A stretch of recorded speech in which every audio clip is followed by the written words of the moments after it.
Enemy કક્ષાની ત્રિજ્યા RN બરાબર n square s square epsilon 0 પાઈ me સ્ક્વેર, આ સૂત્ર સ્વીકારવાનું છે આપણે.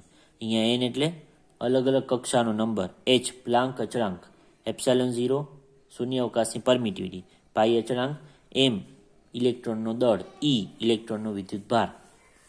આ સૂત્ર સ્વીકારીને ઇલેક્ટ્રોનની કુલ ઉર્જાનું સૂત્ર તારવું. તો RN બરાબર n square s square epsilon 0 પાઈ me સ્ક્વેર.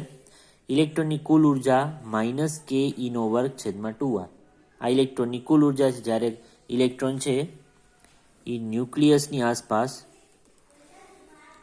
પરિભ્રમણ કરે ત્યારની ઉર્જા. ન્યુક્લિયસની કુલ ઉર્જા આવે છે માઇનસ, ઋણ.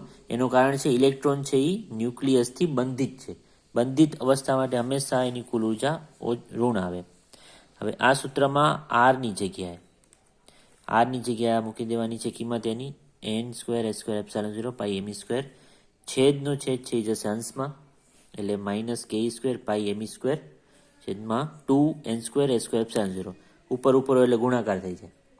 હવે આમાંથી e નો વર્ગ ગુણાકારમાં ઘાતનો શું થાય? સરવાળો, એટલે eની 4 ઘાત ke સ્ક્વેર પાઈ m 2n square s square epsilon 0. અહીંયા હજી પણ k ની કિંમત પણ આપણે મૂકી શકીએ. k બરાબર 1/4 પાઈ એપ્સિલોન 0. આ કિંમત પણ મૂકી શકાય k ની. તેથી બધી જ કિંમતો અહીંયા ઇલેક્ટ્રોનનો વિદ્યુત ભાર 1.6 × 10⁻⁻19 ઘાત, પાઈની કિંમત, એમની કિંમત, n, h, એપ્સિલોન 0, n ને એમ જ રાખવાનો, h અને એપ્સિલોન 0. આ બધા જ અચળાંકની કિંમત મૂકતા આપણે ઇલેક્ટ્રોનની ઉર્જા મળશે. ઇલેક્ટ્રોન જ્યારે n કક્ષામાં હોય ત્યારે એની કુલ ઉર્જા કેટલી આવશે? 13.6 છેદમાં n વર્ગ છે. કયા એકમમાં આવશે? ઇલેક્ટ્રોન વોલ્ટમાં. બરાબર. તો આ પ્રશ્ન 2 કે 3 માર્ક્સમાં પૂછાઈ શકે.